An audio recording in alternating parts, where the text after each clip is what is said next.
Hi guys ನಮಸ್ಕಾರ ಎಲ್ಲರಿಗೂ welcome back to our ಇದು ಯೂಟ್ಯೂಬ್ ಚಾನೆಲ್. ಸೊ ಇವತ್ತು ನಾವು ಮಿಸ್ಸಿಂಗ್ ಡೇಟಾ ಅನಾಲಿಸಿಸ್ ಬಗ್ಗೆ ನೋಡೋಣ. ಸೊ ಈ ಮಿಸ್ಸಿಂಗ್ ಡೇಟಾ ಅನಾಲಿಸಿಸ್ ಅಂದರೆ ಇದೊಂದು ಪ್ರೋಸೆಸ್, ಓಕೆನಾ. ಏನಪ್ಪ ಅಂದರೆ ಇಲ್ಲಿ ನಾವು ಮಿಸ್ಸಿಂಗ್ ವ್ಯಾಲ್ಯೂಸ್ನ ಫೈಂಡ್ ಔಟ್ ಮಾಡಿ ಅದನ್ನು ಯಾವ ರೀತಿ ಹ್ಯಾಂಡಲ್ ಮಾಡ್ತೀವಿ ಇರೋ ಅಂಥ ಡೇಟಾ ಸೆಟ್ಟಲ್ಲಿ ಅನ್ನೋದನ್ನ ನಾವು ಮಿಸ್ಸಿಂಗ್ ಡೇಟಾ ಅನಾಲಿಸಿಸ್ ಅಂತ ಹೇಳ್ತೀವಿ, ಓಕೆನಾ. ಸೊ ಯಾಕೆ ಈ ಮಿಸ್ಸಿಂಗ್ ಡೇಟಾ ಅನಾಲಿಸಿಸ್ ಇಂಪಾರ್ಟೆಂಟ್ ಅಂತ ಅಂದರೆ, ಇವಾಗ ನಾವು ಒಂದು ಮಾಡೆಲಿಗೆ ಡೇಟಾ ಕೊಟ್ಟು ಟ್ರೈನ್ ಮಾಡ್ತಿರ್ತೀವಿ, ಓಕೆನಾ.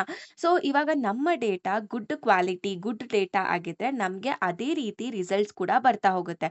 ಸೊ ಇವಾಗ ಅಕಸ್ಮಾತ್ ಅದು ಬ್ಯಾಡ್ ಡೇಟಾ ಅಂದರೆ ಇನ್ಕಂಪ್ಲೀಟ್ ಡೇಟಾ ಆಗಿರ್ಬೋದು, ಮಿಸ್ಸಿಂಗ್ ಡೇಟಾ ಆಗಿರ್ಬೋದು, ಇನ್ಕನ್ಸಿಸ್ಟೆಂಟ್ ಡೇಟಾ ಆಗಿರ್ಬೋದು. ಸೊ ಈ ಥರ ನಾವು ಟ್ರೈನಿಂಗ್ ಮಾಡಬೇಕಾದ್ರೇನೆ ಅದಕ್ಕೆ ಈ ರೀತಿಯಾದ ಡೇಟಾನ ಕೊಟ್ಟರೆ ನಮಗೆ ಅದೇ ಥರ ರಿಸಲ್ಟ್ ಬರುತ್ತೆ. ಅಂದರೆ ಬ್ಯಾಡ್ ರಿಸಲ್ಟ್ಸ್ ಕೊಡ್ತಾ ಹೋಗುತ್ತೆ, ನೀಟಾಗಿ ಅಕ್ಯುರೇಟ್ಸಿ ಇರೋದಿಲ್ಲ ಆ ಒಂದು ರಿಸಲ್ಟಲ್ಲಿ. ಸೊ ಅದರಿಂದ ಈ ಒಂದು ಎರರ್ಸ್ನ ಹ್ಯಾಂಡಲ್ ಮಾಡೋದು ಅಂದರೆ ಮಿಸ್ಸಿಂಗ್ ವ್ಯಾಲ್ಯೂಸ್ನ ಹ್ಯಾಂಡಲ್ ಮಾಡೋದು ತುಂಬಾ ಇಂಪಾರ್ಟೆಂಟು, ಓಕೆನಾ. ಇದಕ್ಕೆ ಹ್ಯಾಂಡಲ್ ಮಾಡೋದಕ್ಕೆ ತುಂಬ ಮೆಥಡ್ಸ್ ಇದ್ದಾವೆ.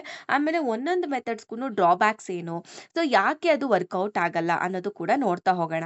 ಸೊ ಫಸ್ಟ್ ಬಂದ್ಬಿಟ್ಟು ಇಗ್ನೋರ್ ದ ಡೇಟಾ ಅಂದರೆ, ಇವಾಗ ಟೇಬಲಲ್ಲಿ ಯಾವುದಾದ್ರೂ ಒಂದು ರೋ ಅಲ್ಲಿ ಒಂದು ಕಾಲಮ್ ಏನಾದರೂ ನೀಟಾಗಿ ಫಿಲ್ ಆಗಿಲ್ಲ ಅಂತ ಅಂದರು, ಅಥವಾ ಒಂದು ಕಾಲಮ್ ಏನಾದರೂ ಮಿಸ್ ಆಗಿದ್ರು, ಒಂದು ಕಾಲಮಲ್ಲಿ ವ್ಯಾಲ್ಯೂ ಏನಾದರೂ ಮಿಸ್ ಆಗಿದ್ರು ಕೂಡ ನಾವು ಆ ಎಂಟೈರ್ ರೋನ ನಾವು ಎಲಿಮಿನೇಟ್ ಮಾಡ್ತೀವಿ. ಎಕ್ಸಾಂಪಲ್ ಇವಾಗ ನೋಡಿ, ರವಿ ನೇಮ್ ಬಂದು ರವಿ, ಏಜ್ ಬಂದು 20, ಅಡ್ರೆಸ್ ಬಂದು ಬ್ಯಾಂಗ್ಳೂರ್ ಅಂತ ಇಟ್ಕೊಳ್ಳಿ. ಆಮೇಲೆ ನೆಕ್ಸ್ಟು ಇನ್ನೂ ಒಂದು ನೇಮ್ ತೊಗೊಳ್ತೀನಿ, ಸುಷ್ಮಿತಾ ಅಂತ. ಆಮೇಲೆ ಅದು ಅವಳಿಗೆ ಏಜ್ ಅನ್ನೋದು ಅವರು ಫಿಲ್ ಮಾಡಿರಲ್ಲ, ಅಡ್ರೆಸ್ ಬಂದು ಬ್ಯಾಂಗ್ಳೂರ್ ಅಂತ ಕೊಟ್ಟಿರ್ತಾರೆ, ಓಕೆನಾ. ಸೊ ಇವಾಗ ಈ ಸುಷ್ಮಿತಾ ಅನ್ನೋ ರೋನ ಕಂಪ್ಲೀಟಾಗಿ ಡಿಲೀಟ್ ಮಾಡ್ತಾರೆ, ಯಾಕಂದರೆ ಏಜ್ ಅನ್ನೋ ಕಾಲಮಲ್ಲಿ ಅವರು ಫಿಲ್ ಮಾಡಿಲ್ಲ, ಓಕೆನಾ. ಅದು ಮಿಸ್ಸಿಂಗ್ ವ್ಯಾಲ್ಯೂ ಆಗಿದೆ, ಅದಕ್ಕೆ ಆ ಎಂಟೈರ್ ರೋನ ಅವರು ಡಿಲೀಟ್ ಮಾಡ್ತಾರೆ ಅಥವಾ ರಿಮೂವ್ ಮಾಡ್ತಾರೆ. ಸೊ ಇಲ್ಲಿ ಈ ಥರ ರಿಮೂವ್ ಮಾಡೋದ್ರಿಂದ ಪ್ರಾಬ್ಲಮ್ ಏನು ಅಂತ ಅಂದರೆ, ಇಲ್ಲಿ ನಾವು ಇದೇ ಥರ ಬರೀ ಯಾವುದೋ ಒಂದೊಂದೇ ಒಂದೊಂದೇ ಕಾಲಮ್ಸ್ ಅವ್ರು ಫಿಲ್ ಮಾಡಿಲ್ಲ ಅಂತ ಅಂದ್ಬಿಟ್ಟು, ಒಂದೊಂದು ಅಟ್ರಿಬ್ಯೂಟ್ ಫಿಲ್ ಮಾಡಿಲ್ಲ ಅಂತ ಹೇಳ್ಬಿಟ್ಟು ನಾವು ಅವ್ರ ಎಂಟೈರ್ ಏನಂತೀರ ರೆಕಾರ್ಡ್ನ ನಾವು ಡಿಲೀಟ್ ಮಾಡಿದ್ರೆ ತುಂಬ ಡೇಟಾ ಲಾಸ್ ಆಗಿಬಿಡತ್ತೆ ಅಲ್ವಾ. ಸೊ ಡೇಟಾ ಲಾಸ್ ಆಗೋದ್ರಿಂದ ಸೊ ಇದು ವರ್ಕೌಟ್ ಆಗಲ್ಲ ನೀಟಾಗಿ. ಸೊ ನೆಕ್ಸ್ಟ್ ಬಂದ್ಬಿಟ್ಟು ಅದು ಮೆಥಡ್ ಅರ್ಥ ಆಯ್ತಾ. ಸೆಕೆಂಡ್ ಮೆಥಡ್ ಏನಂದರೆ, ನಾವೇ ಖುದ್ದಾಗಿ ವ್ಯಾಲ್ಯೂಸ್ನ ಫಿಲ್ ಮಾಡ್ಕೊಳ್ತಾ ಹೋಗೋದು ಮ್ಯಾನ್ಯುಯಲ್ ಆಗಿ. ಅಂದರೆ ಡೊಮೈನ್ ಎಕ್ಸ್ಪರ್ಟ್ ಅಂದರೆ ಯಾರಿಗೆ ತುಂಬ ನಾಲೆಡ್ಜ್ ಇರ್ತಾರೆ ಆ ಪರ್ಸನ್ ಏನು ಮಾಡ್ತಾರೆ, ಆ ಒಂದು ಕಾಲಮಲ್ಲಿರೋ ಅಥವಾ ಆಟ್ರಿಬ್ಯೂಟ್ ವ್ಯಾಲ್ಯೂಸ್ನ ಫಿಲ್ ಮಾಡ್ಕೊಳ್ತಾ ಹೋಗ್ತಾರೆ ಮ್ಯಾನ್ಯುಯಲ್ ಆಗಿ. ಸೊ ಈ ಥರ ಮ್ಯಾನ್ಯುಯಲ್ ಆಗಿ ಫಿಲ್ ಮಾಡೋದ್ರಿಂದ ಪ್ರಾಬ್ಲಮ್ ಏನಾಗುತ್ತೆ ಅಂದರೆ ತುಂಬ ಟೈಮ್ ತಗೊಳುತ್ತೆ.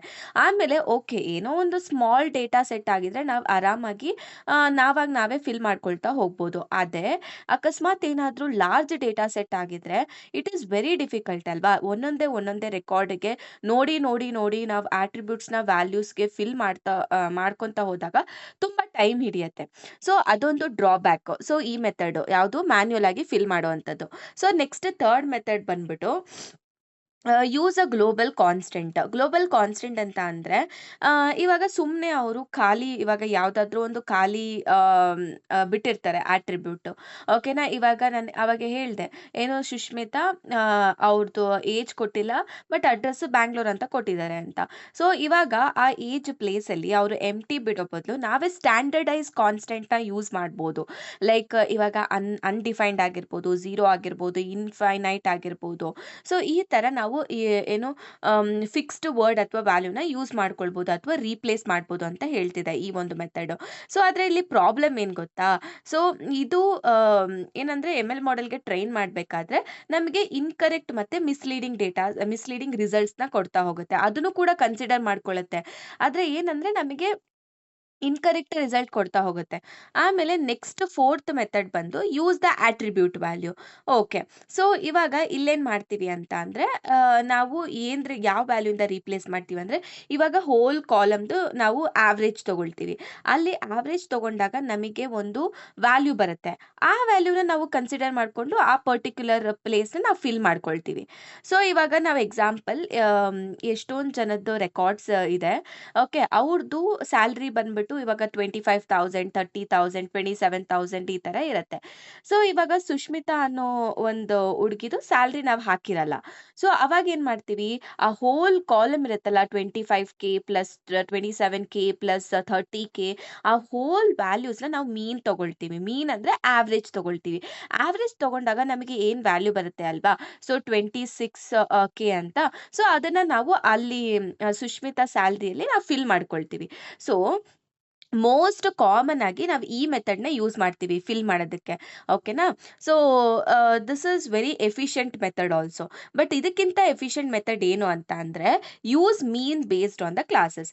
ಸೊ ಇದು ಹೆಂಗೆ ಹೇಳ್ಬೋದು ಅಂತ ಅಂದ್ರೆ, ಇವಾಗ ಯೋಚನೆ ಮಾಡಿ, ಒಂದು ಕಂಪನಿಯಲ್ಲಿ, ಸಾಫ್ಟ್‌ವೇರ್ ಕಂಪನಿಯಲ್ಲಿ ಟೆಸ್ಟರ್ ಜಾಬ್ಸ್ ಅಂತ ಇರುತ್ತೆ, ಮತ್ತೆ ಡೆವಲಪರ್ ಜಾಬ್ಸ್ ಅಂತ ಇರುತ್ತೆ, ಎಡಿಟರ್ಸ್ ಜಾಬ್ಸ್, ಮತ್ತೆ ಆಡ್ಸ್ ರನ್ ಮಾಡ್ತಾರಲ್ವಾ ಪರ್ಟಿಕ್ಯುಲರ್ ಏನಂತೀರಾ ಪ್ಲಾಟ್ಫಾರ್ಮ್ ಬಗ್ಗೆ, ಅದೊಂದು ಟೀಮ್ ಇರುತ್ತೆ. ಓಕೆನಾ? ಸೊ ಇವಾಗ ಇವ್ರದ್ದೆಲ್ಲಾರ್ದು ನಾವು ಎಕ್ಸೆಲ್ ಶೀಟಲ್ಲಿ ಅಥವಾ ಸಮ್‌ವೇರ್ ಈ ತರ ನಾವು ಮೇಂಟೈನ್ ಮಾಡ್ತಿರ್ತೀವಿ ರೆಕಾರ್ಡ್ಸ್‌ನೆಲ್ಲ. ಸೊ ಅಕಸ್ಮಾತ್ ಒಬ್ರದ್ದೇನಾದ್ರೂ ನಮಗೆ ನೀಟಾಗಿ ಸ್ಯಾಲರಿ ಗೊತ್ತಾಗ್ಲಿಲ್ಲ ಅಥವಾ ನೀಟಾಗಿ ಮೆನ್ಷನ್ ಮಾಡಿಲ್ಲ ಅಂತ ಅಂದ್ರೆ, ಆವರೇಜ್ ಆಗಿ ಪರ್ಟಿಕ್ಯುಲರ್ ಗ್ರೂಪ್, ಇವಾಗ ಟೆಸ್ಟಿಂಗ್ ಅವರಿಗೆ ಇಷ್ಟು ಸ್ಯಾಲರಿ ಇರುತ್ತೆ.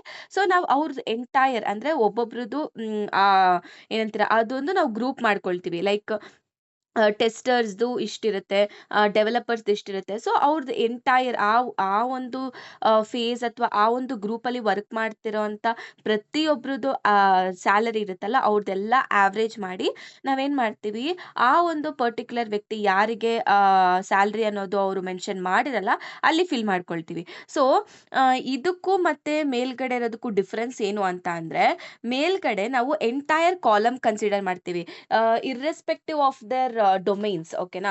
ನಾವು ಕನ್ಸಿಡರ್ ಮಾಡ್ಕೊಂಡು ನಾವು ಆವರೇಜ್ ಆಗಿ ಸ್ಯಾಲರಿ ತಗೊಳ್ತೀವಿ. ಇದರಲ್ಲಿ ಪರ್ಟಿಕ್ಯುಲರ್ ಕ್ಲಾಸ್ ಅಂದ್ರೆ ಟೆಸ್ಟರ್ಸ್ ಅಲ್ಲಿ ಇರುವಂತ ಪ್ರತಿಯೊಬ್ಬ ವ್ಯಕ್ತಿಯ ಏನಂತೀರಾ ಎಲ್ಲಾ ಸ್ಯಾಲರಿನ ಆವರೇಜ್ ತಗೊಂಡು ಆ ಟೆಸ್ಟರ್ ಅಂತ ಯಾರಿಗೆ ಫಿಲ್ ಮಾಡಿರಲ್ಲ ಅಲ್ವಾ, ಅಲ್ಲಿಗೆ ನಾವು ಫಿಲ್ ಮಾಡ್ಕೊಳ್ತೀವಿ. ಸೊ ನೆಕ್ಸ್ಟ್ ಇವಾಗ ಡೆವಲಪರ್ಸ್ ಅಲ್ಲಿ ಯಾರ್ದಾದ್ರೂ ಒಂದ್ ಎಂಪ್ಲಾಯಿದ್ ಏನಾದ್ರೂ ನೀಟಾಗಿ ಫಿಲ್ ಆಗಿಲ್ಲ ಅವ್ರದ್ದು ಏನಂತಾರೆ ಸ್ಯಾಲರಿ ಅಂತ ಅಂದ್ರೆ, ಡೆವಲಪರ್ಸ್‌ದವ್ರದ್ದು ಮಾತ್ರ ಕನ್ಸಿಡರ್ ಮಾಡಿ ಅವ್ರದ್ದು ಆವರೇಜ್ ತಗೊಂಡು ಆ ಒಬ್ಬ ವ್ಯಕ್ತಿಗೆ ನಾವು ಫಿಲ್ ಮಾಡ್ಕೊಳ್ತೀವಿ ವ್ಯಾಲ್ಯೂಸು.